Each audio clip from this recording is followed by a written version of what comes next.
All right, so we have our character randomizer. We're going to be starting the character creation process that is going to explore the revived subclass or the archetype for rogues. I don't want to go over this just, well, I don't know. Maybe I should. You know what? Let's at least read the fluff. I'm going to leave the abilities. I'm going to read the abilities here when we get to applying the subclass. But this could very well have an effect on our personality and who our character is. Perhaps even more so than the Swarmkeeper or the Rune Knight. So you've had a soul-shaking realization. You've been dead before, yet somehow you are alive again. This life isn't your first. It might not even be your second. Your past life or lives are unclear to you, but you know that you passed through the gates of death. And the powers of death, or some other influence, wasn't done with you. You might have convinced a deity to let you return to the material plane. Perhaps you signed a deal with a fiend. Or maybe you used an artifact that revived you. Whatever force brought you back, you now know the truth about yourself. That you are one of death's representatives among the living.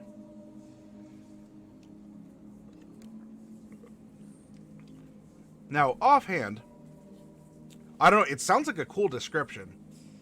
My first question is, why rogue? Not that, why not rogue? And that's a valid answer / question in return. And perhaps when we get to the abilities, it might be a little bit more clear as to why this is applied to be an archetype to rogues.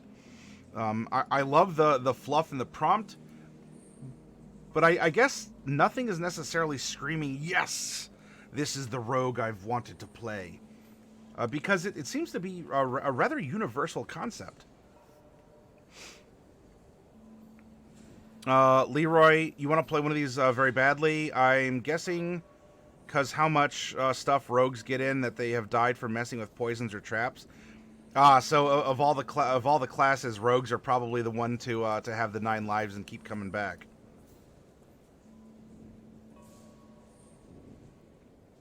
A supernatural rogue. Sounds like it'd make a good background.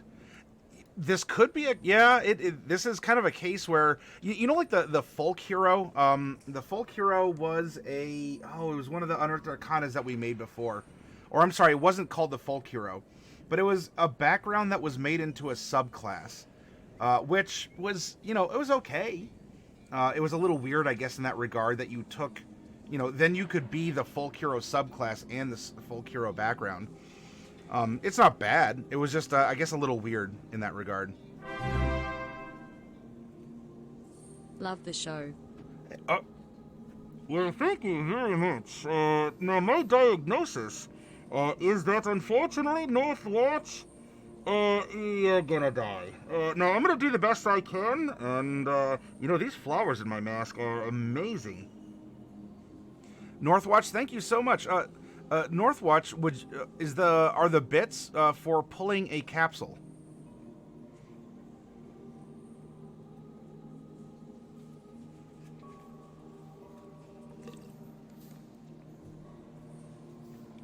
Not to mention, rogues usually travel in parties with wizards, and there's always that friendly fireball damage. You say that, and at the same time, rogues are probably the best tanks in 5th edition D&D. More of an RP rogue? Well, yeah, and we'll cross that bridge when we get to it. I was gonna say, yeah. You're new. Oh, well, Northwatch. I'm glad. Look, I'm glad for as much time as you spent with us that you've wanted to step up and to help support the channel. It means a lot to me. So hey, sit back, get comfy, and we'll continue the ride. As I want you to know that I appreciate you being here, and then of course that you felt you know, you felt compelled, you stepped up and donated those bits. That was really nice of you, so cheers.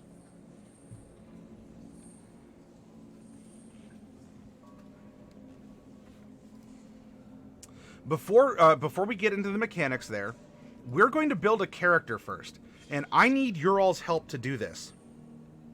So, Northwatch, what I would like you to do here, you can have the honor of rolling the first die, or in this case, it'd actually be dice. Well, it says D100. I'd like you to type exclamation point 1D100 in chat, and this is going to help us determine, do we have a female character, a male character, or perhaps even that small chance of a multi-class? Alright, a 67, we have a male character. And now for the race. Remember, we are sticking to the core rulebook because this is playtest material. Unearthed Arcana is playtest material. You need your DM's permission if it's going to be used.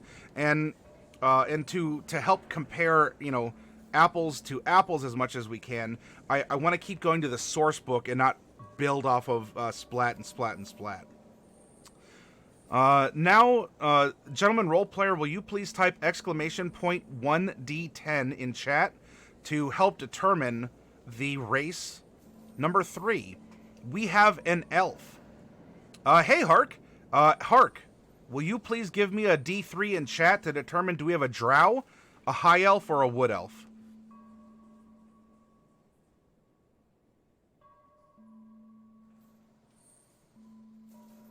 2, we have a high elf. We have a male high elf. And now let's determine the alignment. And we'll use the balanced odds grid here for that. Leroy Highhill, would you please type exclamation point 1D100 in chat to help us determine how our character expresses himself? Stops on a 70. He is lawful evil. A lawful evil. Alright, I'm going to start putting these details in. Male, high elf. Of course, those are medium-sized creatures. That is lawful evil. We know that we're going to be making it level 18, and that we have a rogue revived.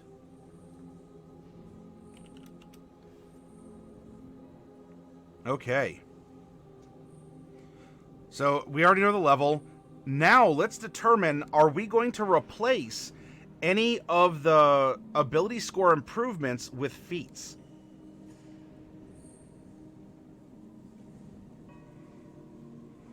Devil Lord, will you please type exclamation point 1D100 in chat to help us determine if we're going to sprinkle a feat or two in with our character? Devil says, so our party consists of my gunslinger, who is the heir of a gun manufacturing company, his warforged fighter he refurbished from being a former minion of an evil lord, an Aarakocran druid who has lost his memory, and a sorceress who is of royal blood. That sounds like a really mixed party. I hope you're getting some good resonance there. We rolled a 62. Okay, we're going to take all stat bumps. All stat bumps. All right, now, this is my favorite part, the background. The background tells you so much about your character. And while, I mean, the class and the race, can be meaningful and are a part of the story, this is going to tell us who our character is, not what our character is or what our character does. What was their first job? What's their hobby? Have they been through something traumatic in their lives that has led them down the path that they've been on to the point that we find them?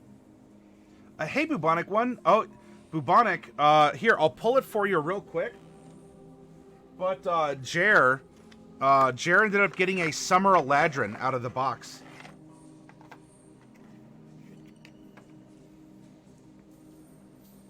So the Summer Eladrin has kind of like a fiery cloak, blonde hair, a flaming sword.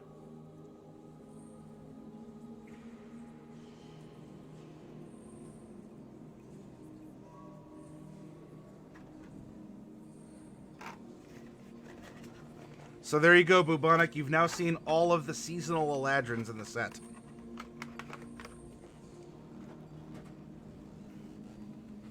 And Bubonic One, will you please roll a d20 in chat and help us determine the background of our character?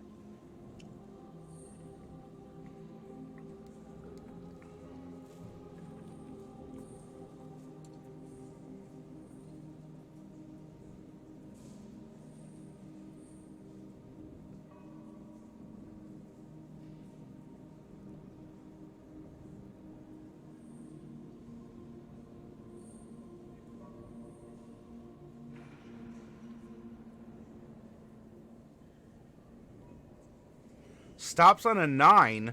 We have a guild artisan, or in particular, we have a guild merchant. So someone who sells. And what's interesting now is that this would be our second merchant in the party of 6 that we're creating. Which in itself, if we take one step outside of the singular character, in a party dynamic, this would make for some cool interactions. All right, excellent. So we know that we're a guild merchant now, but what do we, what do we sell? And, you could just be a merchant. You could just be someone who is a retailer. What I do like to do, though, is to roll the d20. Well, actually, Raz, I'll tell you what, roll a d20 in chat, because you're going to help determine what he sells based on the guild artisan chart.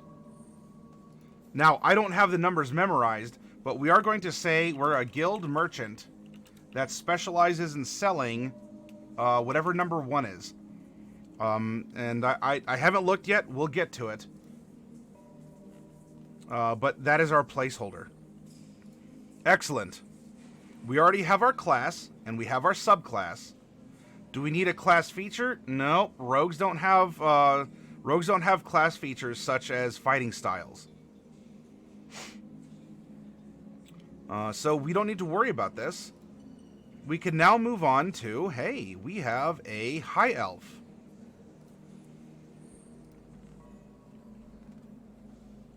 And let's see, is there anyone else out in chat that, Kevin, are you out there still? Black Wolf, are you still out there?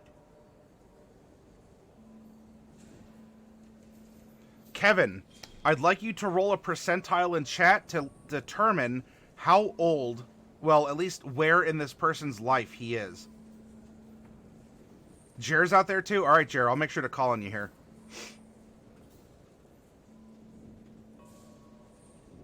Stops on a 67, so we have a middle-aged high elf. We have a middle-aged high elf. And Jer, while we're rolling some numbers here, I would like you to roll 4d6 in chat. And the first 3 numbers are going to be our ideal, our bond, and our flaw.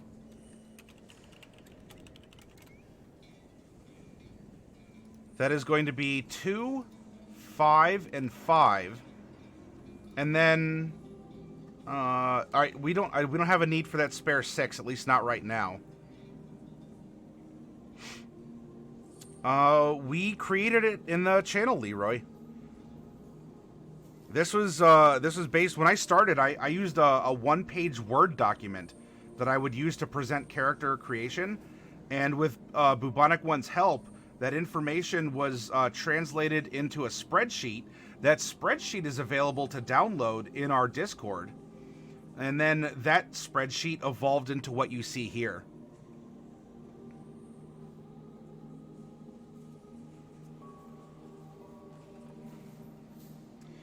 I have been playing D&D for 19 years. I have been running D&D for 13-ish years.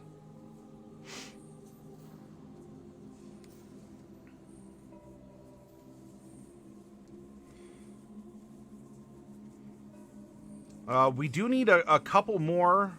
We do need a couple more numbers. So I'm going to open up the dice roller here. And being a middle-aged high elf means that we are 281 years plus 1d 190. So I'm going to make a 190-sided die, and then we're going to add 281 years to his age. 3.0, Devil Lord.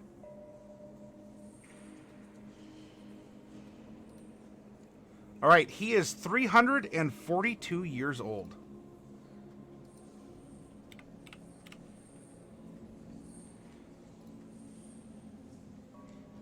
Now for his height modifier, Wolf, will you please type exclamation point 1D100? The tens place will be 1D10. The ones place will be the second. We're going to add those together and add that to his base height. 0.5. So we're adding 5 inches to his height.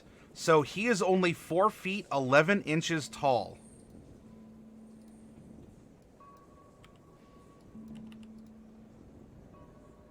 Hey Mazamune, welcome. In fact, Mazamune, while you're here, will you please roll a D4? A bit of a short elf. In fact, I want to go back and double check that the because elves can start short, but they also can grow to be rather lanky here.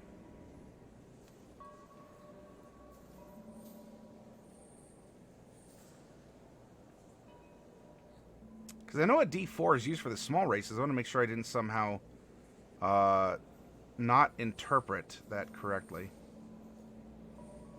Yeah, whatever. We're going to roll with what we have. Exclamation point 1D4.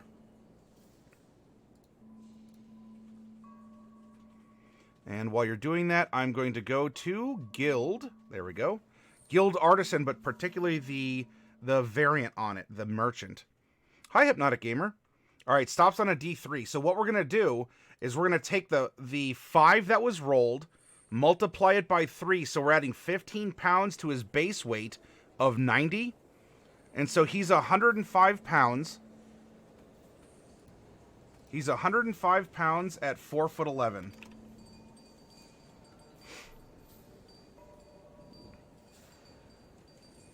Hey, Luke, good to see you. Cheers to you, brother.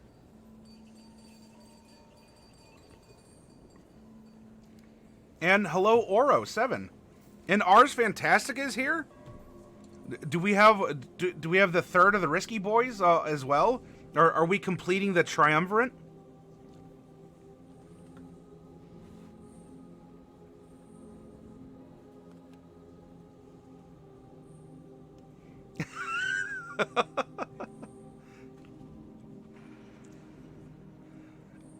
Greg is broken. Oh. Are we just being fun? Or is he actually, like, is a brother in distress? Do we got to send out some love to him?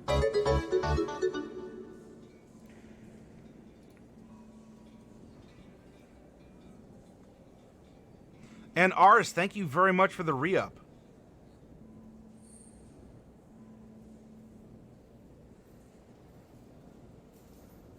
Oh, snap. Well, hello by extension, then. All right, well, hey, please pass along some Matty Morg's well-wishing, then, to him. And I know it's fruit punch, but a cheers all the same. By the way, guys, I got the Sam Adams, like the Christmas blend of their seasonal. I love them. They're all very distinct and fun. All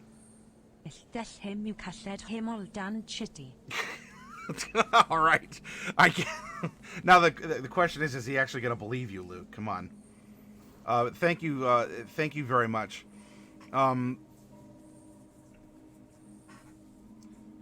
Yeah. So they have.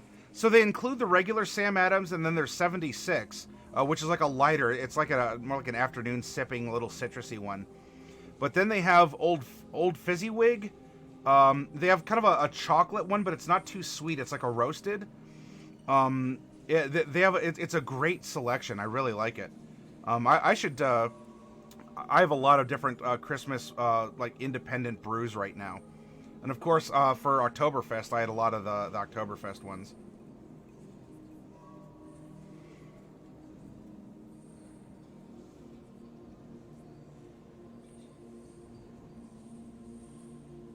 They're stout. Yeah, they're stout's what the chocolate one, right? It does taste like roasted chocolate, almost like baker's chocolate, where it's a little bitter, but not in a bad way. Sorry, I'm getting us I'm getting us off track here. You're drinking a Canadian blend whiskey tonight.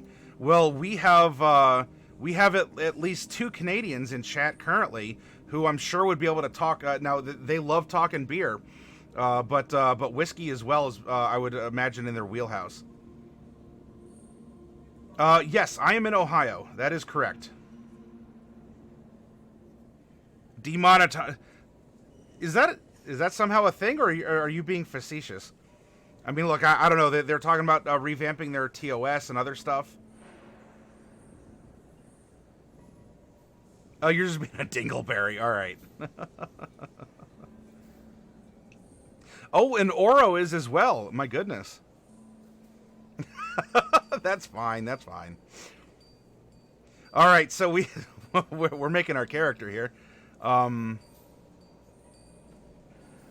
Masamune's going for the deck of many things. Not a terrible one, though.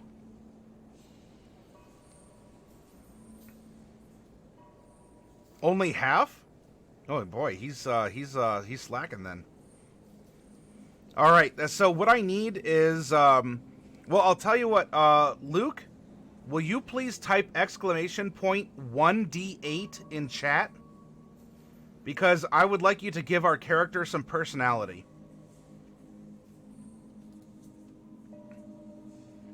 Lands on a 1.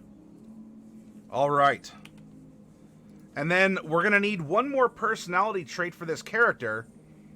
And I would like Ars Fantastica. Will you please also roll a d8 in chat to give us our second personality trait? On a 2. We already have the ideal bond and flaw rolled up. Gentleman role player. Excellent. So we have our age, our height, our weight. We have placeholders for our personality traits, our ideal, our bond, and our flaw. And now, for all of you at home, hopefully, did you come to class without your textbook? I hope you all have your player's handbooks. There will be a test on this at some point in time. But if you have your player's handbook, we are in Chapter 4 on page 132, as we're going to look at the Guild Artisan, which, hey, can include brewers and distillers. Although, unfortunately, I'm sorry, boyos, we ended up rolling for so he sells alchemical supplies, or is an apothecary. So I'll tell you what, Hypnotic Gamer, will you please roll a d4 in chat? On a 1 or 2, he's an alchemist. On a 3 or a 4, he's an apothecary. Stops on a 2. All right. So a guild merchant, he sells alchemical supplies.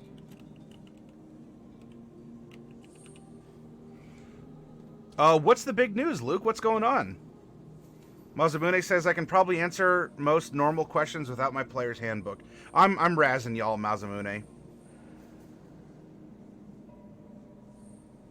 Oh, that's excellent. Yeah, are you going to release it on DM's Guild?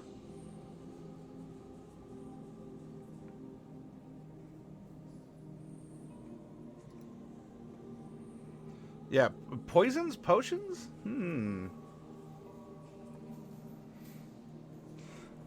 Now, being a guild merchant, we're going to have insight and persuasion. Insight and persuasion are going to be our skill proficiencies. And being the merchant, we can take the artisan's tools if we so choose, which maybe we will, because if we are an alchemist, we probably are preparing the materials ourselves to also then go on and sell. Or, well, I don't know. That could even be something like, it says artisan tools your choice.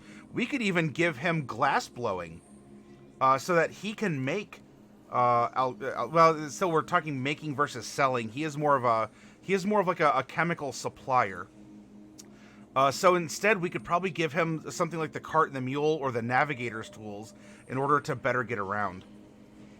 Because if you do notice, there is the variant guild artisan, the guild merchant, where you are in a guild of traders, caravan masters, and the like. And it does offer you that, instead you're more like you buy and sell the raw materials.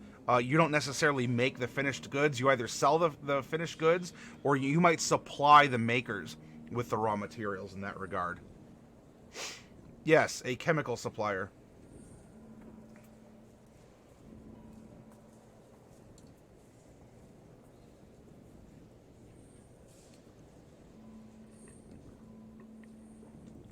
Yeah, gentleman role player, there's nothing wrong with giving him alchemical tool proficiency. We absolutely could.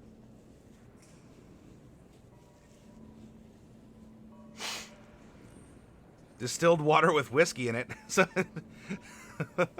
it sounds like the distillation process had a feedback loop or something on it.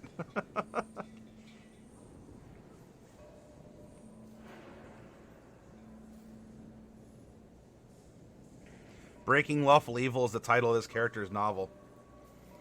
So we'll come down here. If you're dealing with chemicals, you're probably proficient in them, even if you are a middleman. So sure, let's give alchemy tools as the proficiency. We're going to get a language of our choice. And so by being a high elf, we can speak common, elven. By being a high elf, we're actually going to get another language, and then we're going to get another language because we travel around selling our wares. We're going to get a set of artisan tools, which is probably going to be the alchemical supplies. We have a letter of introduction from our guild as well, and a set of traveler's clothes, and a belt pouch containing 15 gold. Now, we can have the letter of introduction, and it could be just that, but perhaps as a token that we show off to prove our membership to our guild, what if instead our guild letter is a trinket, and it's trinket number something.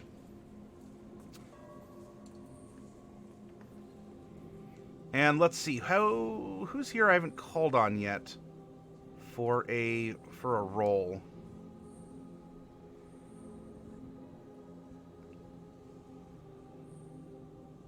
Oro, will you please type exclamation point 1D100? Oh, and GM Vault wants a roll too? I'll see if there's more that we can roll into for this character. Stops on a 43. All right, I don't know what Trinket 43 is just yet. We're going to discover it as a part of the process.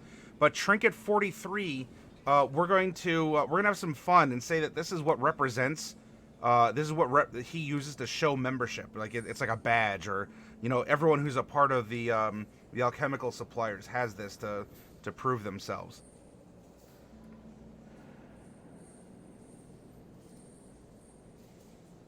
Okay. Our background feature is guild membership, and just as we explored, not this past fall, but the one before, actually, when I was working with Greg and Luke over at Risky Brewing, where we had a week where we discussed the history and the involvement of brewing.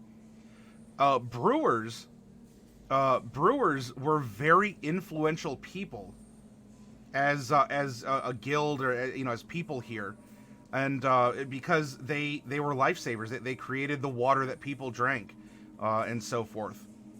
And so as a guild, as a supplier of material, you are influential. And here, even though you're an alchemical supplier, not necessarily a beer supplier or a brewing craft supplier, guild membership is very, very good to have. It can help you rub elbows politically, economically, even religiously. So this is a very potent background feature for you to use in your games. Leverage your guild membership. Beer, the real potion of healing.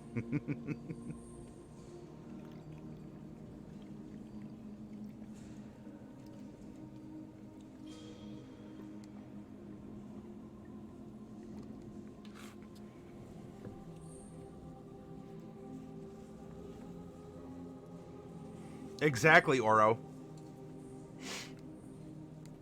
That was given as wages to workers in Egypt.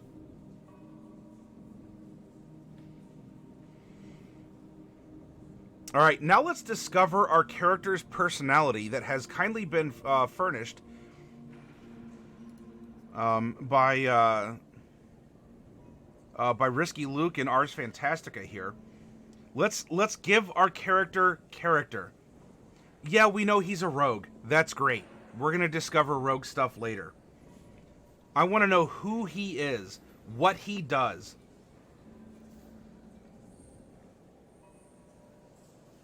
Personality trait number 1. I believe that anything worth doing is worth doing right. I can't help it. I'm a perfectionist. And personality trait number 2, I'm a snob who looks down on those who can't appreciate fine art. Now, art in this case doesn't necessarily have to mean, you know, paintings and sculptures. This could be his craft. This could be people who think that alchemy is just a bunch of made-up hokum. Hokum? Hokum? Hokum. No, it's hokum, like hoaxes. This could be someone who can't, who doesn't see the beauty, bubonic when it's saying phosphorus, oil, and coal. Who can't see the beauty in an alchemical reaction. I value my liver too much to do that. Well, there is hoopla as well. But it's like Hoakum? Hokum?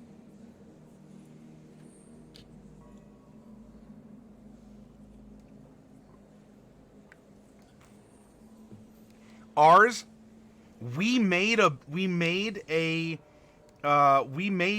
beer snob, like one of those craft beer jerks. We made one. Everything lined up. He was a brewer. Oh my goodness, the character was just Hokum. There we go. Thank you. The character was perfect to be a trendy. To be a trendy hipster microbrewer, who wants to give the message that I do this for the people, but everything about him, like his actual personality, not just what he did, was all about that corporate. I'm actually doing this for money, and so he'd go out and wear like fancy indie looking stuff and go out there and and be a beer snob, and then meanwhile he was actually just kind of like getting ready to sell out to the big breweries or whatever. It was a lot of fun. Send you the info on that on what, Luke? Did you have a paladin friend who only listened to music on vinyl? I don't think we rolled a paladin with that, but it was still a lot of fun. The beer dork, he's on our Discord, Luke. All of that content we make goes up into our past workshop. We have a channel where you can download characters and such. Oh, Bubonic One, thank you for the bits. All right, now what is his ideal? His ideal is number 2, which is generosity. My talents were given to me so that I could use them to benefit the world. My talents were given to me so that I could use them to benefit the world.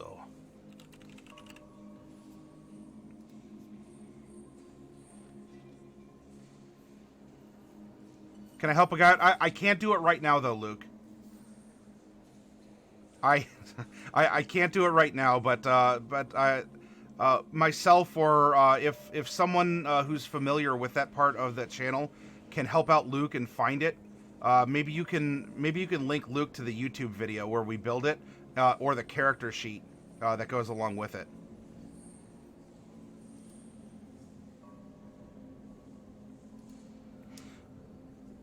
Now, I do want to bring up that this says, you know, this says, how dare you, Matty Morgs? We have a lawful evil alignment character, and in parentheses, this clearly says good next to generosity. How dare you have a generous lawful evil character? To that point, I say, yeah, what's the problem? Just because it says good doesn't mean it's always good. And think of it this way. Remember, your alignment is your expression. It's what happens... It's what happens after your brain-to-mouth filter. There's nothing saying that if you are a lawful evil character, you know, you can't have these generous feelings. In fact, that feeling could even go to ramp up the selfishness, where I am important and what I do is going to benefit the world. And so, not necessarily damn the consequences, but I am going to research what I research. I'm going to sell my wares because everyone should have access to whatever. You know, everyone should have alchemy supplies. Everyone should be, you know, distilling their own water. Everyone should, you know, have access to dynamite to blow stumps out of their backyard. These are examples. So just because you have an alignment, you know, if you like an ideal, don't let your alignment constrict you. Even if it says something in parentheses afterwards, you can absolutely hold that as an ideal and still express yourself in this more methodical, selfish fashion.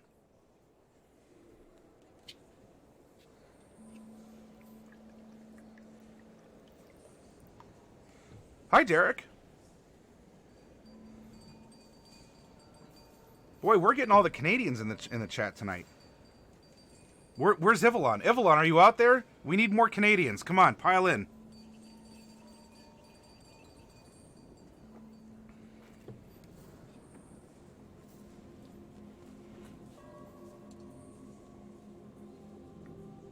It's Maddie's War of 1812. I'm not giving up Lake Erie to you.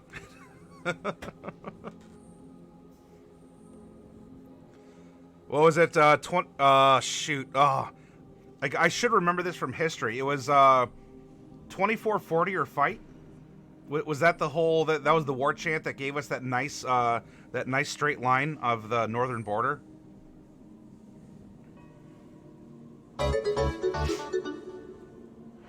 Mr. Plunderloot. Yay, hey, Mr. Plunderloot, welcome.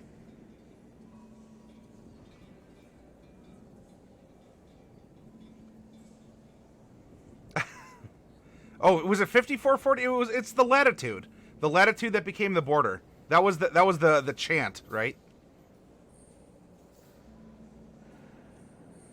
Well, welcome to all of you here. The 49th. So then what was I thinking of? There was some border that became a war chant. It was something or fight. Anyway, I'm trying to remember, everyone. Let's go to our bond so I don't embarrass myself with history anymore. Our bond is number 5. One day I will return to my guild and prove that I am the greatest artisan of them all. I will prove that I'm the greatest artisan of them all. Or in this case, I will sell more alchemical supplies, whether it's black powder, acids, whatever. My technique, you know, I am going to be the greatest.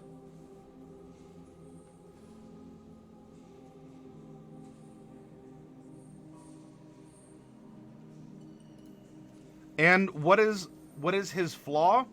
His flaw is number 5, for we're all flawed creatures. I would kill to acquire a noble title.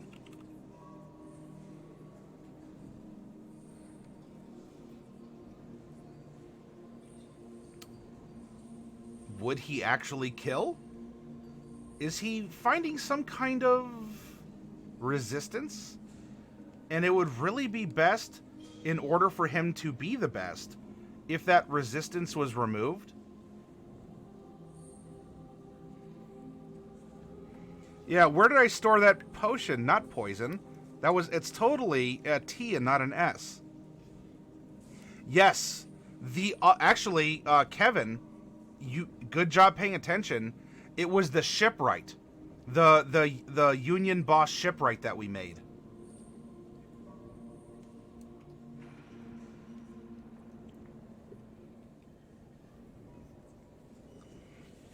And Kevin, if you have your friends bringing up these characters to you, and both of them have this flaw, what if this same sort of villainous character you put into the story for your friends is the same? And now you've linked together two of your characters through one NPC that's a major thread in your story. Your players have written the content for you. He may very well have already killed somebody or something, GM Vault. I had to explain to my students that just because your flaw says I would kill doesn't give permission to murder Hobo. Well, because there's always consequences. That's true. And this doesn't even have to be taken literally. This could just be, this could indicate that we are willing to go to extremes for some kind of recognition. Maybe we push the scientific boundaries of alchemical creations. It's not an excuse to murder someone, and it won't protect you from the repercussions. It's a prompt to imagine more about the character and what his ambitions are, the methodology he'll use to achieve his goals, and so forth.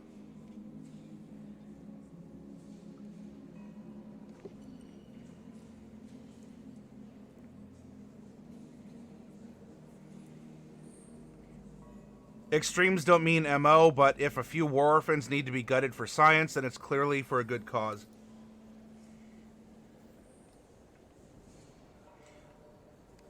Now, this is going to be interesting because we're going to be making the revived subclass for Rogue.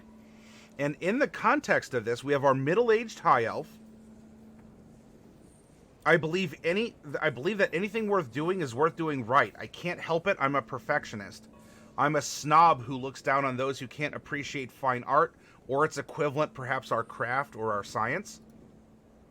Or even if we're not scientific, the fact that we can sell black powder for days. It's easy for us.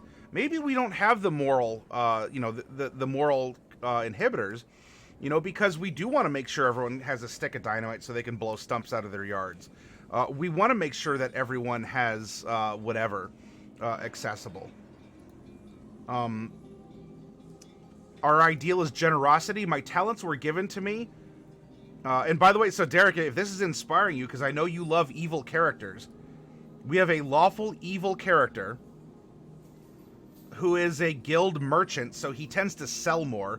And we went with alchemy, a male high elf, lawful evil, an alchemical merchant, who's going to be a rogue with the revived subclass, and I'll give you the fluff on that in a second. I believe anything worth doing is worth doing right. I can't help it. I'm a perfectionist. I'm a snob who looks down on those who can't appreciate fine art. His ideal is generosity. My talents were given to me so that I could use them to benefit the world. One day, I will return to my guild, not my build. I'll return to my guild and prove that I am the greatest artisan, or in this case, I'll return to my, supplier, or my merchant guild, to show that I'm the greatest salesman of them all. And his flaw is, I would kill to acquire a noble title. Now, bearing this in mind as we're meeting him, and this is his life, this is the fluff about the revived. You've had a soul-shaking realization. You've been dead before, yet somehow you are alive again. This life isn't your first. It might not even be your second. Your past life or lives are unclear to you, but you know that you passed through the gates of death, and the powers of death or some other influence wasn't done with you. You might have convinced a deity to let you return to the material plane. Perhaps you signed a deal with a fiend, or maybe you used an artifact that revived you. Whatever force brought you back, you now know the truth about yourself, that you are one of death's representatives among the living.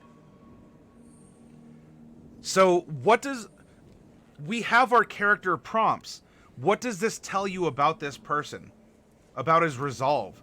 Did he make a comeback to life potion accidentally, or accidentally on purpose? Or purposely? Did he test it on himself? Did, what would have brought him back? What would have, he might have tinkered with something that maybe even literally blew up in his face.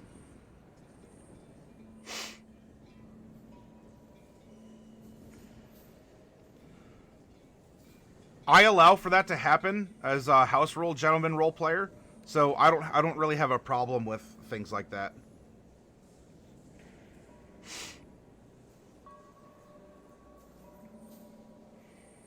Derek says, to be fair, Maddie, I'd like to think I am one of the players who shows a good example of how to play evil. I agree with that, Derek. That's why I was asking for your opinion. If you have insight into, how does this character resonate with you?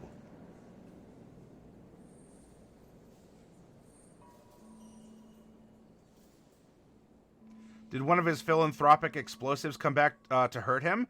Oro, that might have been the case. It'd be sort of the great irony, perhaps, hey, Awaz, where someone who promotes, the drinking age should be lowered to 16 or something like that. Then suddenly the person who's been fighting the fight to have alcohol more readily and legally accessible to more people then gets T-boned by a drunk driver and dies. And the drunk driver was 16 and was out celebrating for all that person fought. There's a song about that, like a black fly in your Chardonnay. Isn't it ironic, don't you think? And so this could have been where, he was going around selling compounds to people, and he may very well have been a victim of his own, but what happened that would have brought him back to have these convictions? He's a perfectionist. Maybe even he felt so strongly, he brought himself back. He didn't need an external force. He was brought back to life because he wasn't done living yet. He could have been fortified by some alchemical vapor or by his lifelong exposure to it. Ours, hey, take care. Take care. Thanks for stopping in. And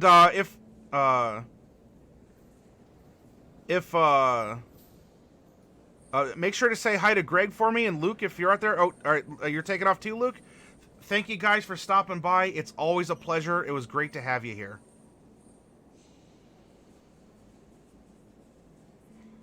You know what's ironic? Singing a song about irony without understanding the definition, and thus it is so meta. I view him as keeping his alignment hidden because he appears to be trying to benefit the community. Reality, he shifts everything in his favor using merchant leverage. Oro, you think he sold his soul to a devil who'd rather have a living agent with a tether to death? So that he would go on and to continue to peddle his death sticks.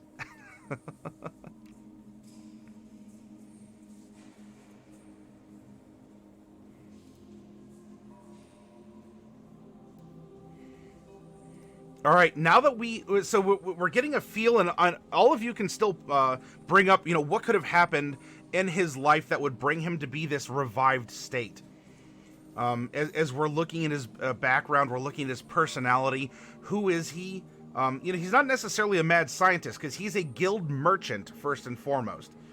He is probably more the unrepentant capitalist. He is the one who wants to sell. You know, he wants alchemy kits in every home kind of a thing. And so it's, you know, he might be aware, like, we gave him alchemical tool proficiency, so he probably knows how to dabble. But ultimately, he is the seller. He is the merchant of this stuff. He found the perfect alcohol cocktail that will kill a man, but also bring him back. Now he wants to find out how to split the effect.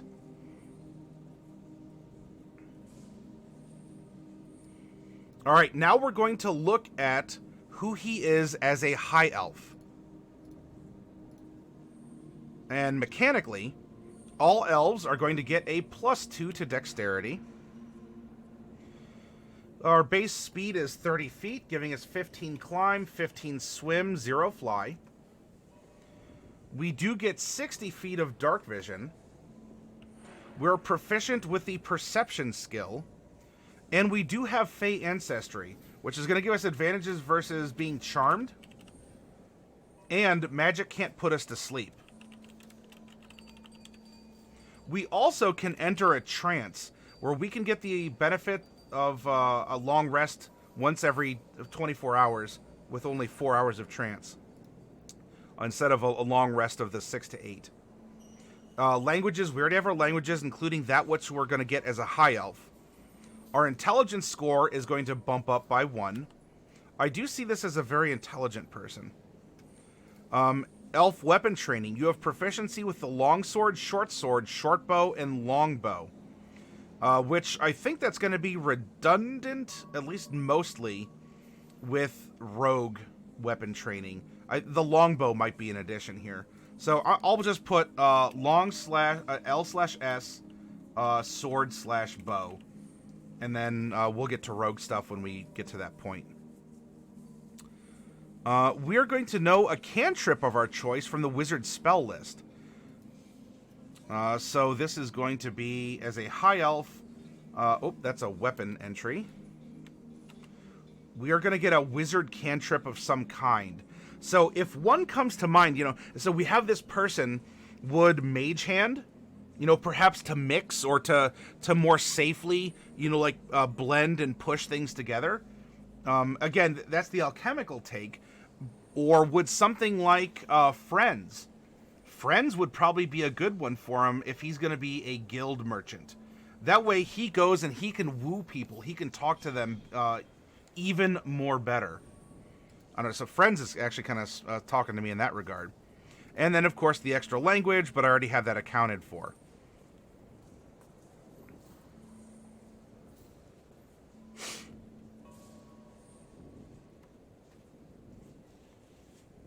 They know you used it on them. That it doesn't mean that they're automatically aggressive, though. It simply means that you turned on the charm. Now, in that regard, it could reveal something, role player. But is it bad for business?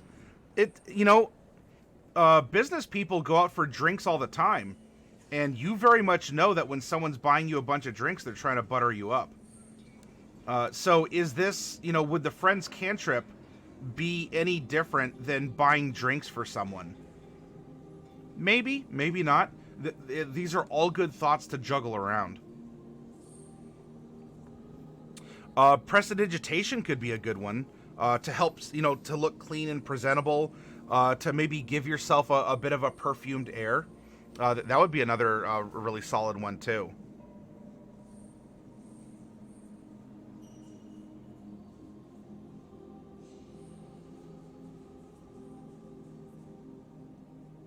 So yeah, depending on the nature, I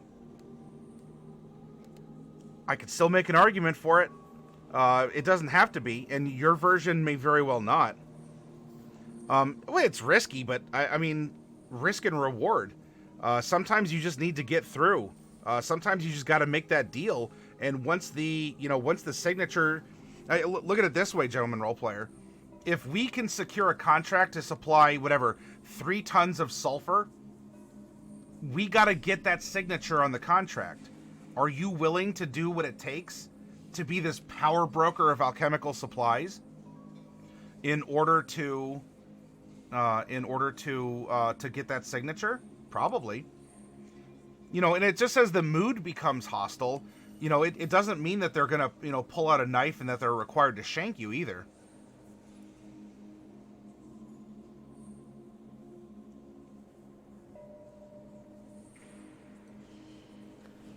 Could be more. It could be more neutral evil. Yeah, we're entertaining, you know, circumstances that are occurring. I have no problem with prestidigitation or things along those lines.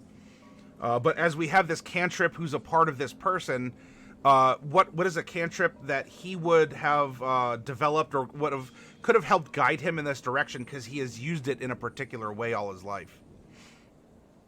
All right, so we have our elf, and now it's time to make a rogue. And I mean just a pure rogue.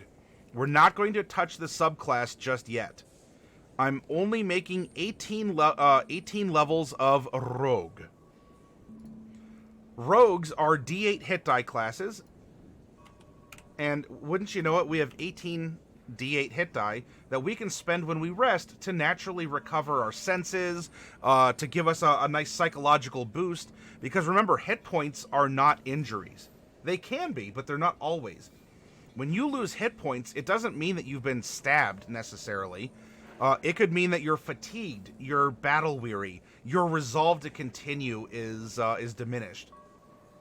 And so this is a way that you can help replenish your mental or physical reserves without having to rely on magic, potions, and the like.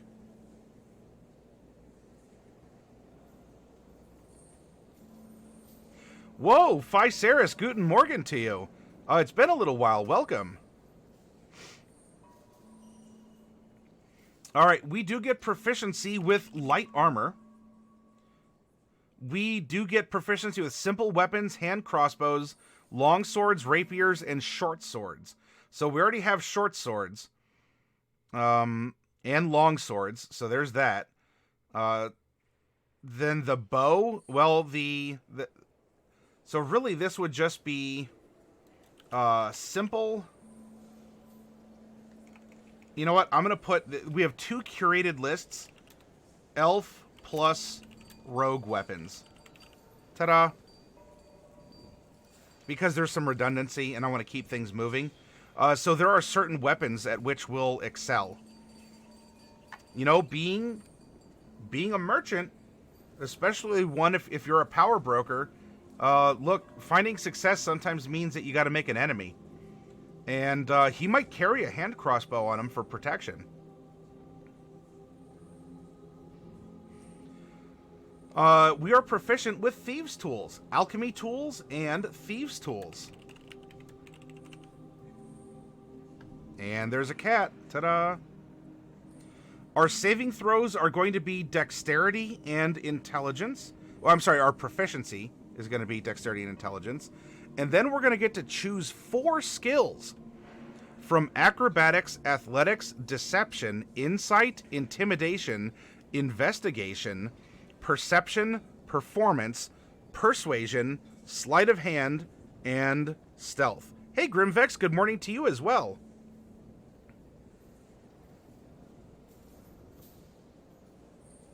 She's bapping the camera with her tail.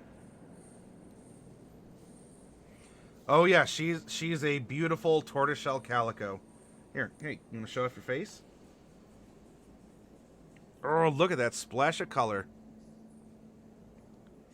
She kind of has the coloration of some fuzzy caterpillars. Now, looking at who he is and what he does. Some of the skill proficiencies that resound with me, and you all are welcome to shout out and chat as well. Right? He gets 4 from the list. Sleight of hand. Sleight of hand, I think, can work. Can help to do the minutia of either changing money or to dispense product, because he probably handles it as a merchant as well. Again, we did give him alchemical supplies, and so sleight of hand to be able to work with those supplies in a more safe environment would seem to make sense. Deception. Well, would he deceive gentleman role player? If he is this lawful, at least that Derek had pointed out, would he actually deceive people? Would he rely on that? Or would perhaps intimidation I could see, but would he want his business to be straight up?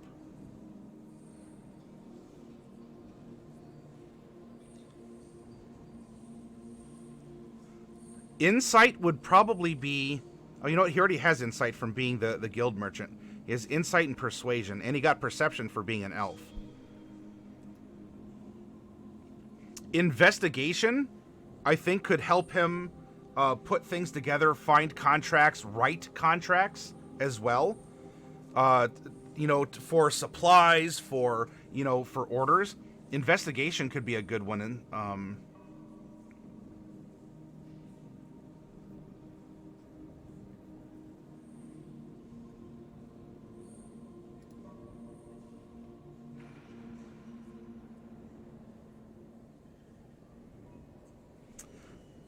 I do see that he would intimidate people, right?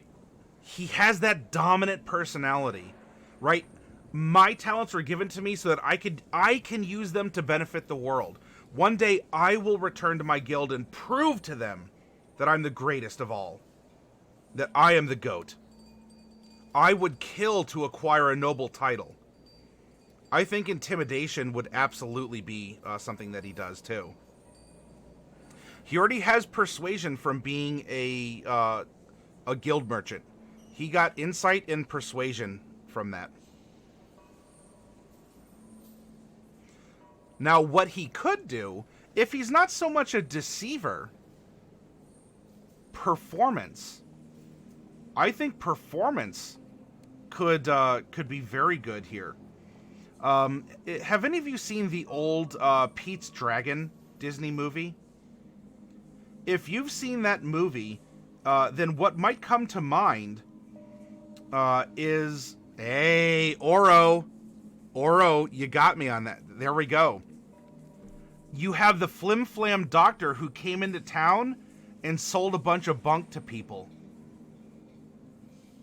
Performance, I think, would be very good. I forget, but he was dressed fantastically, Oro.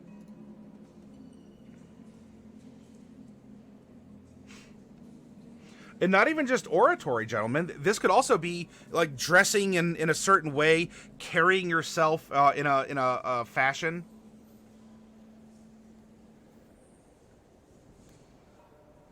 Oh, with this character, he doesn't have a name yet.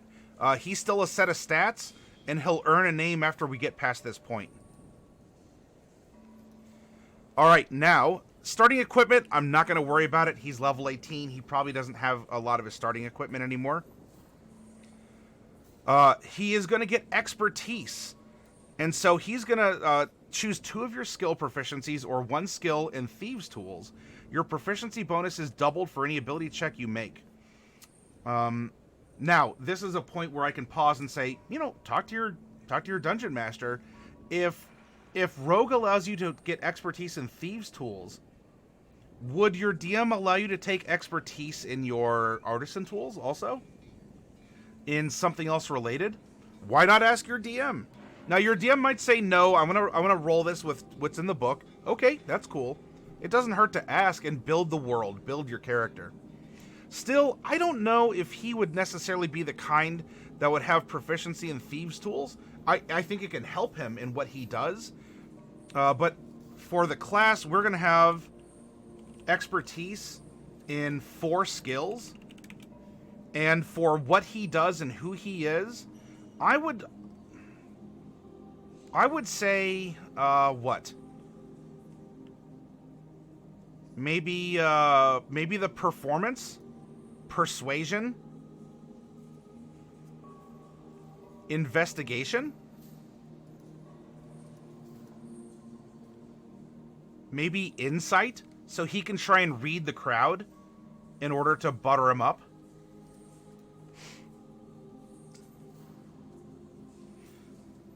Dr. Terminus, Oro saying Professor Swifty, Exunt.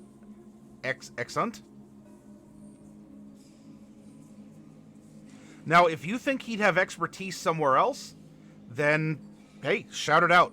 I'm fine swapping stuff if you think it makes sense. It's just, what am I out? A couple electrons for clicking on a little button here off to the side. Which, by the way, this is why I love this character sheet.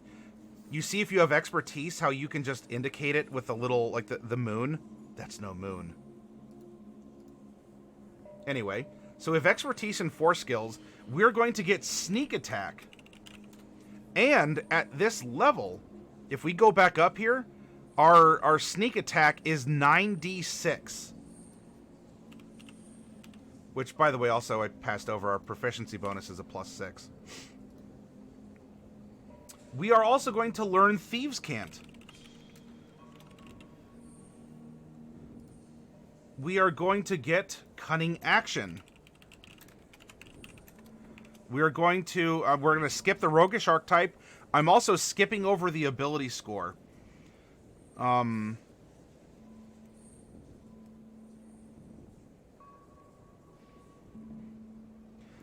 do want to point out for the ability score improvement, rogues do get 1 extra bump. Fighters get 2. Rogues get a bump at 10th level as well. So we're going to have 4, 8, 10, 12, 16. We're going to put 10 points into them. We're going to get Uncanny Dodge, or even an Uncanny Doge, Evasion, Reliable Talent, which is really good. And at level 14, we're also going to get Blind Sense. Oh, at level 15, we're going to get Slippery Mind, which is going to give us proficiency in Wisdom saving throws. So I'm going to click that. And then, yes, at 18th level, we are also Elusive.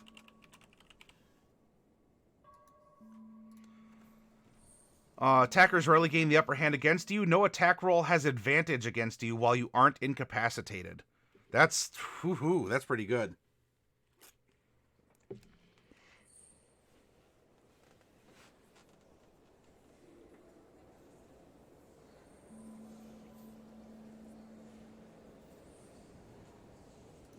Remember, Reliable Talent helps our skills, and we're certainly going to be a skillful character. We're very survivable, and so this could very much play into what was brought up earlier. Why did rogues get this archetype of a revived? A lot of rogues can die to traps. If they are actually caught in melee combat, they may not be the hardiest. Rogues die a lot of ways. Now, this is like in a stereotypical sort of broad view. This character, let's paint the fact that he has taught himself how to be so twitchy because he has enemies. There are people after him. He needs to be able to survive when that sulfur ignites and duck out of the way. He is a rogue not because he's a thief, not because he goes rooftop to rooftop giving his friends free cable. He is a rogue in name only. His skill set was developed because of his mercantile, like his power gaming mercantilism. Because he deals with caustic and explosive substances. He needs to be able to dodge out of the way. He needs to be able to get out of there. He needs to have some survival tricks to buy another second, to make another choice.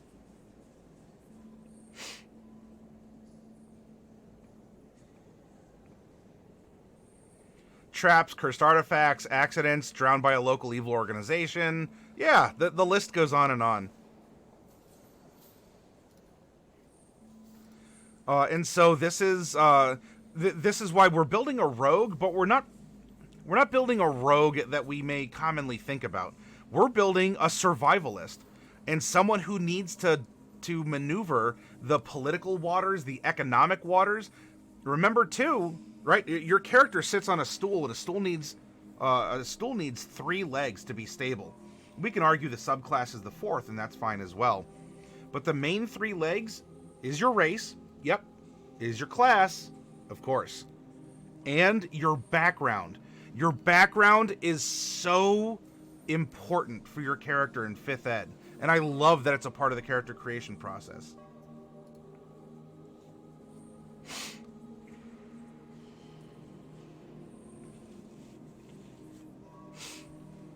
Oh, and she's back.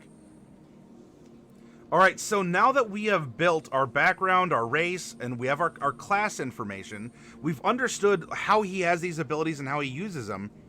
Let's take a look at the revived. So, tokens of past lives. You remember talents you had in your previous life. When you finish a long rest, you gain one skill or tool proficiency of your choice.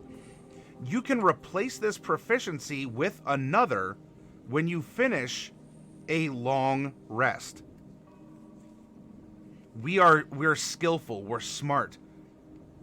You know, in a sense, are we building Lex Luthor who peddles kryptonite? Or an equivalent?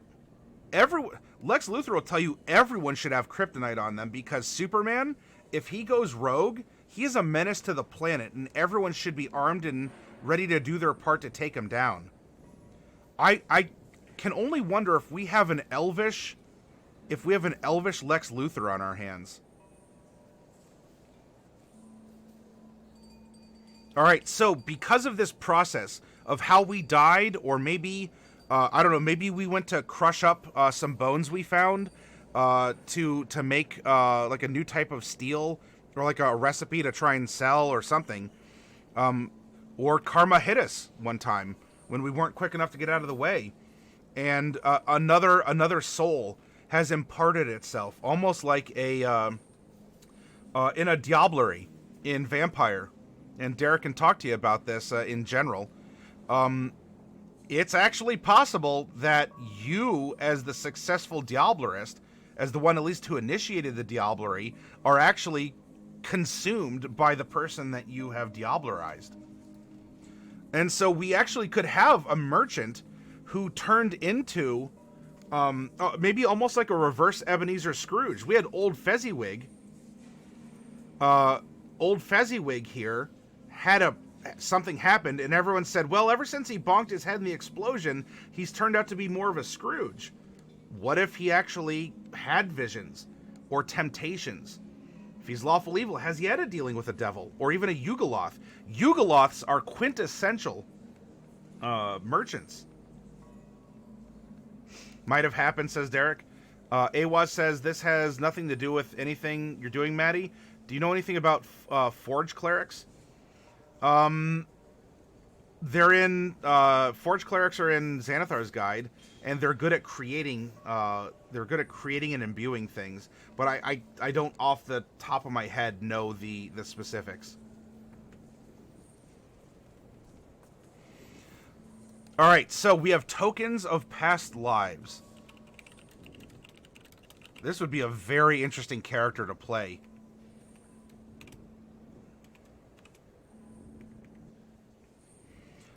Our revived nature. Your newfound connection to death gives you the following benefits. You have advantage on saving throws against disease and being poisoned, and you have resistance to poison damage. So let's put resistance up here. And not only do we have advantages versus being charmed, but also poisoned and disease.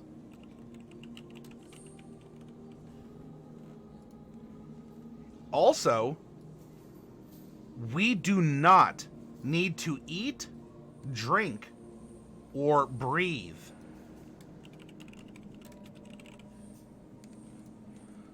It doesn't mean we can't.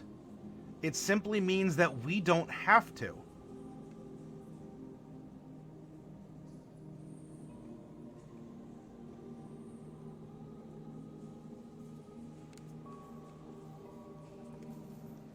This would make for some very dramatic moments.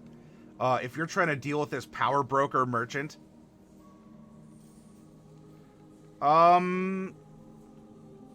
Shamans or shamans were in 4th ed officially. In 5th ed, they don't have one named as such. That is an officially printed book. But there's people who've made shaman content in DM's Guild.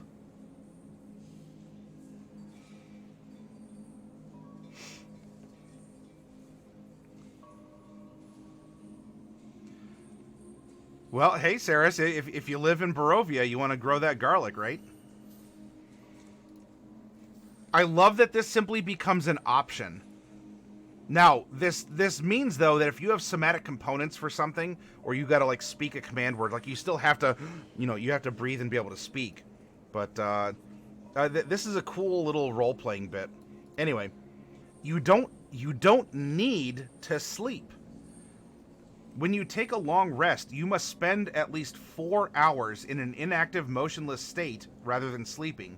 In this state, you remain semi-conscious and you can hear as normal. It's trance. So, for an elf, it's redundant. For everyone who's not an elf, you get a fun little bonus.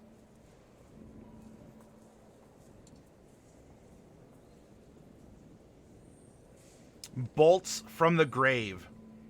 You have learned to unleash bolts of necrotic energy from within your revived body. Immediately after you use your cunning action, you can make a ranged spell attack against a creature that is within 30 feet of you, provided you haven't used your sneak attack this turn. You are proficient with it, and you add your dexterity modifier to its attack and damage rolls. A creature hit by this attack takes necrotic damage equal to your sneak attack. This uses your sneak attack for the turn. So now we are getting a necrotic sneak attack option. No longer does it have to be, just a rider on a dagger. And in some kind of sense, this would almost be developed as if this was a personal defense measure. You know, sort of like having a taser on your body. Again, if we have someone who might be cautious, he knows he's made enemies, but that's a measure of his success. You make a dex-based ranged spell attack. And this also, it's required on cunning action. Which in itself, cool. Run and gun. Run and gun. And get that in there. This isn't going to stop you from still being able to shoot a hand crossbow or poke with a longsword.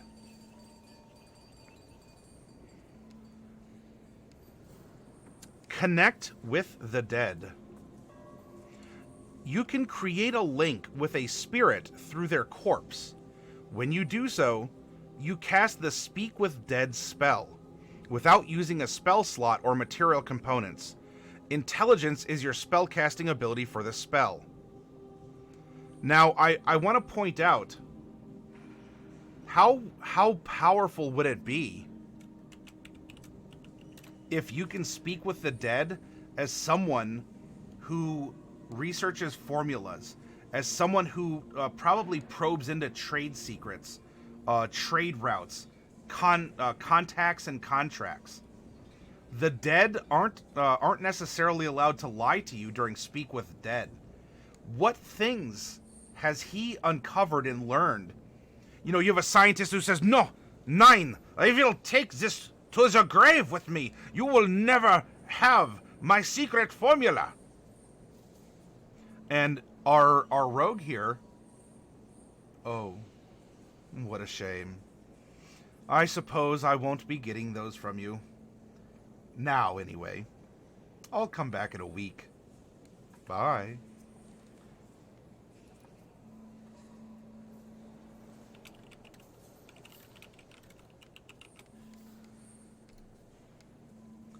So it doesn't use a spell slot or material components. Intelligence. Speaking with the dead in this way temporarily gives you the capability from past life. You're unsure whether it's from your past or the spirits.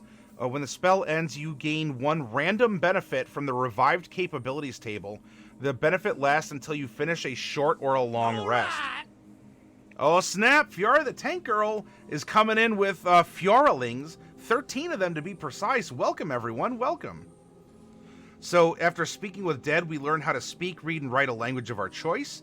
We gain another skill or tool proficiency, and we gain the proficiency with one saving throw of our choice. Ooh, makes us even more survivable. Because we're drunk and can. Was it just a relaxed, just a social? Yeah. stream did you have, or were you role-playing? What was the cause for celebration, Fiora?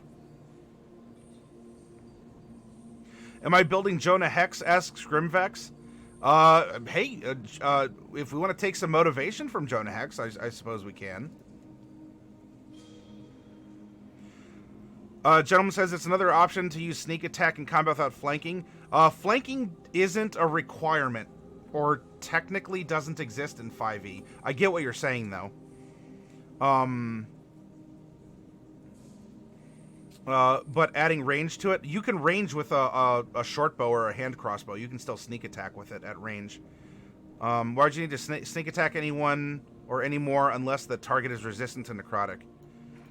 It does make sneak attack more versatile, so you can do sort of like a run and gun, where it especially, because look, sneak attack is your defining feature as a rogue. This is trying to allow for another use of sneak attack so that you can use it all the same.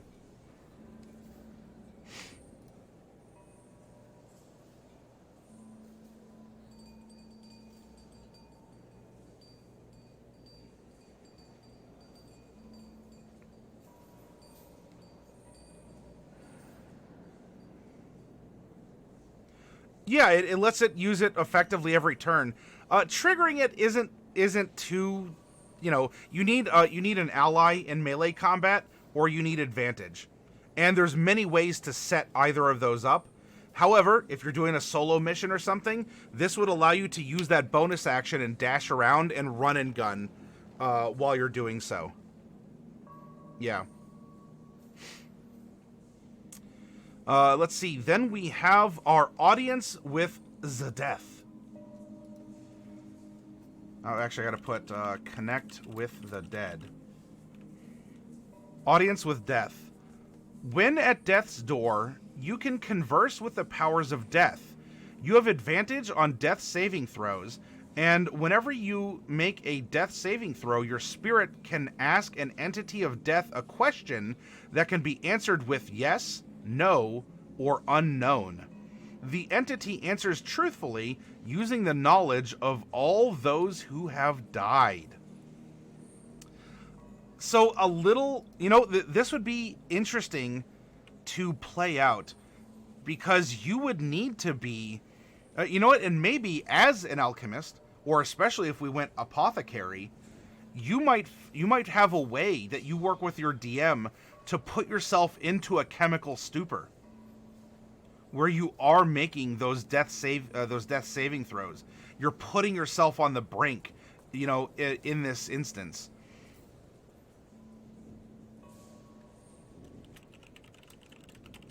That said, something like this can be frustrating to a dungeon master if you have a player that is getting this kind of like a legend lore where they have to answer truthfully, and all your secrets can be laid bare as long as you have someone who is whatever, they get a friend cleric, and they're like, all right, I'm gonna go down, bring me up after 12 seconds or whatever, and so you have someone who might go out of their way to die and be brought back, and then die again and be brought back, so that they can continually try and get this information.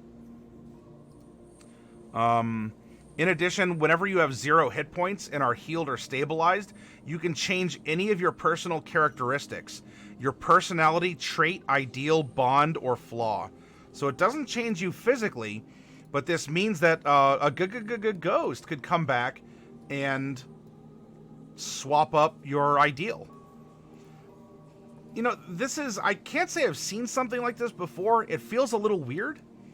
And there's no limit to the audience with death as this is written.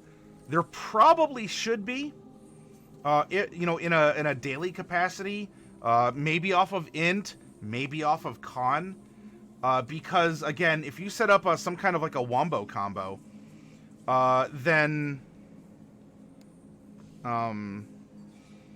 whenever you ask a saving throw, then it's like, well, how do we defeat the big bad evil guy? Now you could answer unknown. It doesn't mean that you have to, but This is something that's a little... It's certainly new. I don't think it's overpowered in a mechanical sense. It's very heavy with story and roleplay flavor. It could lead to perhaps an overpoweredness mechanically if you can get some juicy information. You are putting your character at risk as well. You know, I don't know. I'm kind of mixed on this ability, especially with, you know, can you use it often? If we take a look at what's a level 13 ability here for the thief, it's Imposter. You gain the ability to unerringly mimic another person's speech, writing, and behavior. You must spend at least 3 hours studying, so it is role play, at least in setup. But you can use this all the time, and you don't have to die for it. Your ruse is indiscernible to the casual observer. If a wary creature suspects something's amiss, you have advantage on charisma deception checks. If we take a look at Arcane Trickster, theirs is Versatile Trickster. You gain the ability to distract targets using your mage hand, which is great because this is the perma advantage, so you can sneak attack. And then if we look at Assassin, oh, I'm sorry, that was not Thief, that was Imposter with Assassin. Use magic device. You have learned enough about the workings of magic that you can improvise the use of items even when they're not intended for you. You ignore all class, race, and level requirements on the use of magic items. You can use it all the time. Imposter, you can use it most of the time with very good effect, some setup. And then we have this is you can use it all the time for really good benefit. So this one is a lot more roleplay heavy. It would be kind of like the Imposter. I don't know.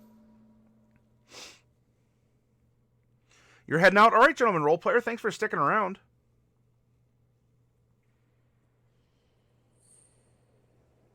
Yeah. Awaz, no, stop asking questions. Bad. The real Baba Slayer, good evening to you. And lastly, we have Ethereal Jaunt. Like a ghost, you have the ability to slip in and out of the ethereal plane. You can now use your cunning action to teleport to an unoccupied space within 30 feet of you. You don't need to see that space to teleport to it, but your teleportation fails, wasting your bonus action if you attempt to teleport through magical force that is medium or larger, such as a wall of force. If you appear in a space occupied by another creature or filled by an object, you are immediately shunted to the nearest unoccupied space that you can occupy and take force damage equal to twice the number of feet you are shunted. Kind of like a ninja smoke bomb. Think of this too, Awaz. Bolts from the grave would combo with Ethereal Jaunt. And what this could mean is really we just teleport around the battlefield, almost like a vampire cape. You know, you let it go and you let the bolts from the grave fly out. Blah! You disappear. You appear somewhere else. Blah! Blah! You know, this character definitely would sit on a throne with a cup of wine and say, "What is man but a miserable pile of secrets?" And in fact, I am getting very much almost a vampiric vibe from this as an archetype, which throws me back to 4th edition when Vampire was a class you could take. And, or the Vryloka. The Vryloka was a vampiric race. So you could actually be a Vryloka vampire and be your race's vampire and your class's vampire as well. So this is an interesting blend. I don't know if it's overpowered. If you remember our discussion with Super Jamoose, where in that Unearthed Arcana, it allowed for rogues to be able to sneak attack more often. This kind of does the same thing. It makes it magical, which is actually kind of a limitation because magic can be, squashed, or you can be in a wild magic zone or an anti-magic zone. And you could face resistance to necrotic damage or something along those lines. So I don't really have a problem with bolts from the grave. I'm kind of having fun imagining this as like an early Castlevania game tactic, though, where you just kind of teleport around the map and bolt from the grave. It's very roleplay heavy. You know, does this scream rogue? I guess if rogues are supposed to be survivors, they've survived even death, even though they died, to come back. So I get it. You know, it's not, I guess, intrinsically like, yes, this is even more quintessential rogue than a rogue. I like it. I don't think it's super overpowered. This is a very good, not even a support character. Like, you can fight, you can do a ton of downtime stuff with selling, and this character in particular, by the way, you know, being the merchant, your downtime activities are going to be fantastic with all the skills and tools you can learn, all the things you can glean by, you know, acquiring corpses, which, of course, you know, someone wants to sell their body to science, you're a merchant, you might buy the body for science, and all the secrets that body holds. So now that we've built the character, let's drop the ability scores in, shall we? We use the standard array, which is 15, 14, 13, 10, or 12, 10, and 8. So this person is... this person...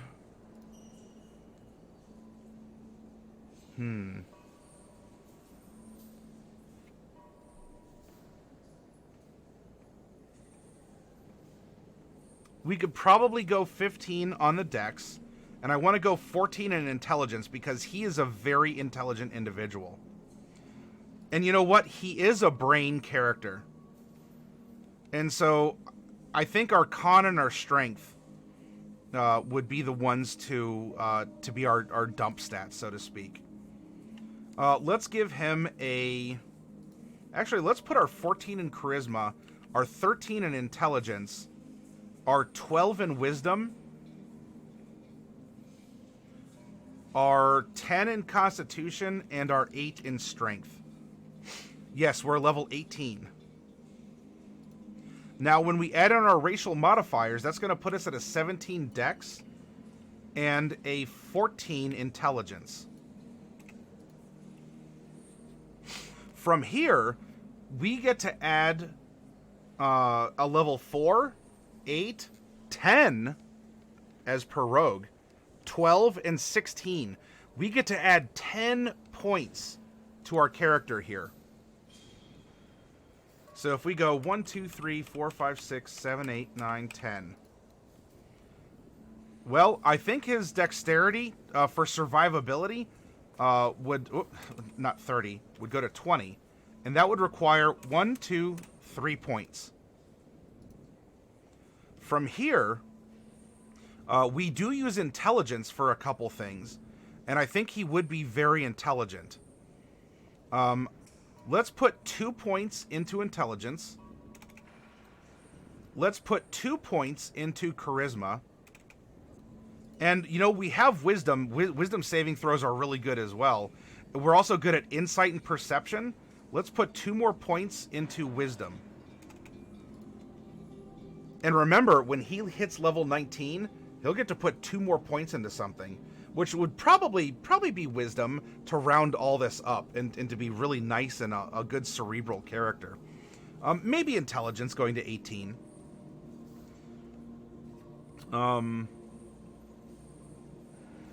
But we have 1 point remaining. We have this stray. And if you've been here on a broadcast, you know, you could throw it in something if you want, but if you want immediate mechanical results from increasing a score, increase your strength score by 1. Because now this will help his encumbrance, his push, pull, drag, lift, carry, etc.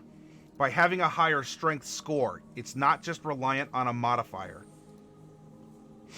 Yep, exactly, Awaz. Throw it in there and he can carry a little bit more. Congratulations. So this is going to give us a -1 strength, 5 dex, 0 con, 3 intelligence, 2 wisdom, 3 charisma.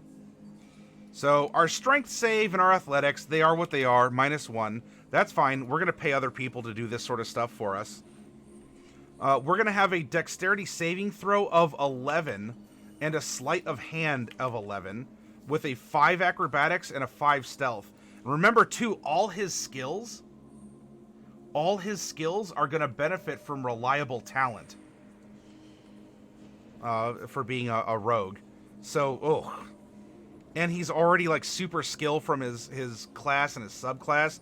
This is a very compelling character. Derek, I don't know if you're still around, but I think you could play this character really well.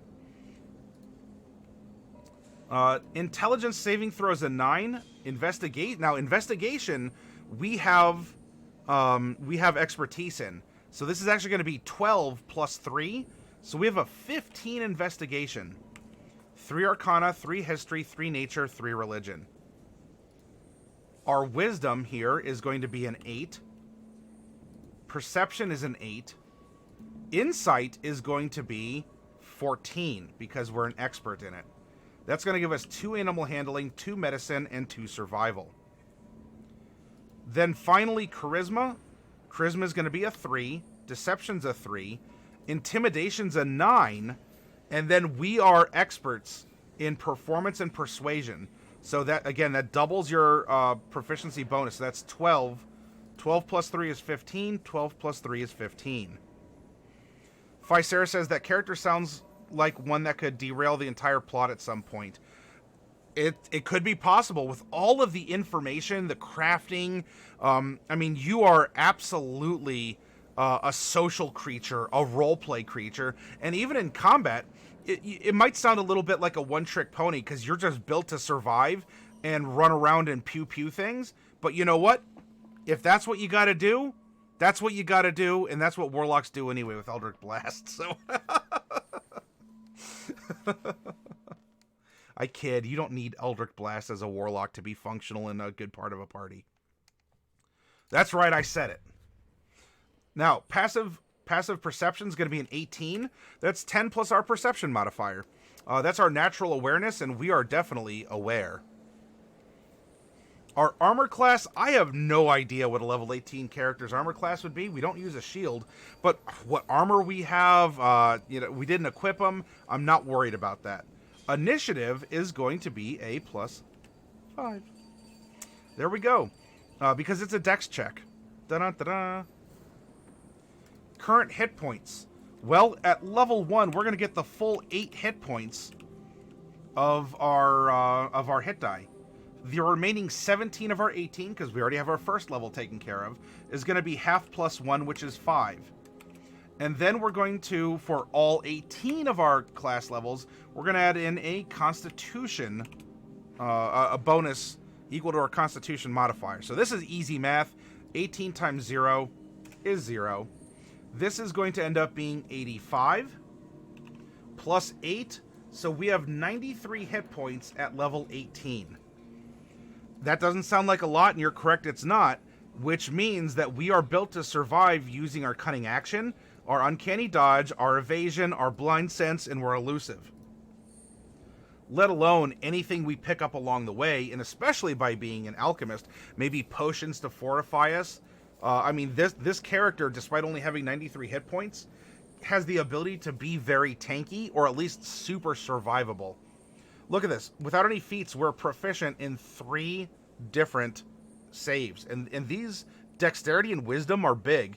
And intelligence, if your DM tries to get you with like an intellect devour or something, having this as a save will prevent that one hit kill effectively. Let's see. We decided on prestidigitation for the cantrip. We're not a caster. We do get a spell from this class, but it doesn't require a slot. So we get a cantrip for being a half-elf, and we get Speak with Dead from our Connect with the Dead feature.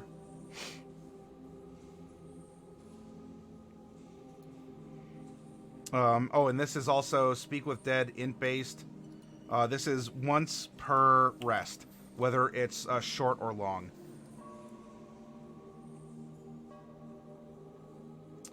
If we attack with a strength weapon, we're doing so at a +5 if we have proficiency. And if we're attacking with a dex weapon, we're attacking at a +11. No spell slots. We're not really making spell attacks. So, there we go. We have our first character whipped up. Oh, he is really compelling and a lot of fun. Character like this would do interesting things in your campaign. Even if you know, Physaris, if you think that this would be disruptive, have this character be an NPC. This would be a very compelling NPC character as well. By the way, who has earned himself a name.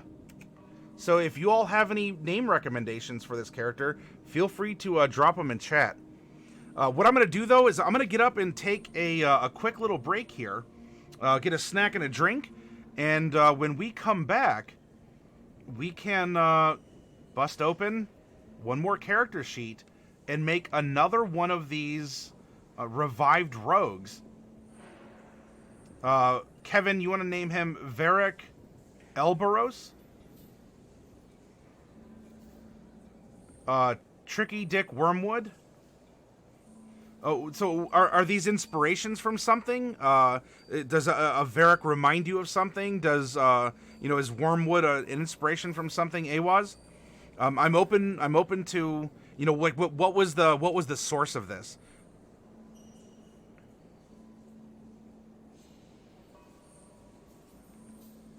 Mindly Simiampli?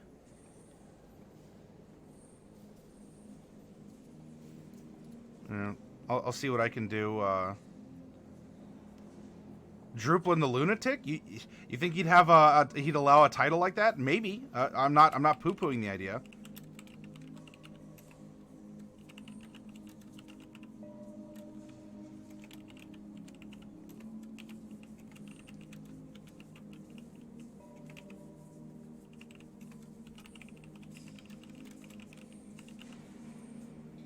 Random letters? Alright, that's fine.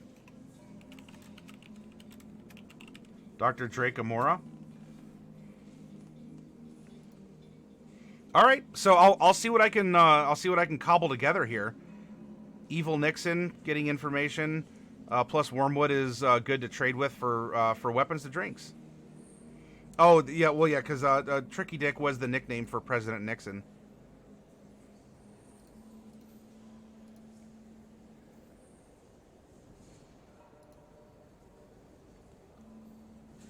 Swift A Flim-Flam.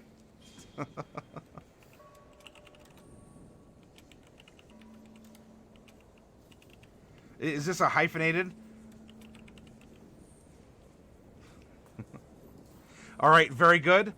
So let's take a break, everyone, and I'll come up with a name. We'll open up another character sheet. If any of you want to get capsules or boxes before we start Workshop Part 2, we can do so, and then I'll call on you once more to help me develop our second rogue character.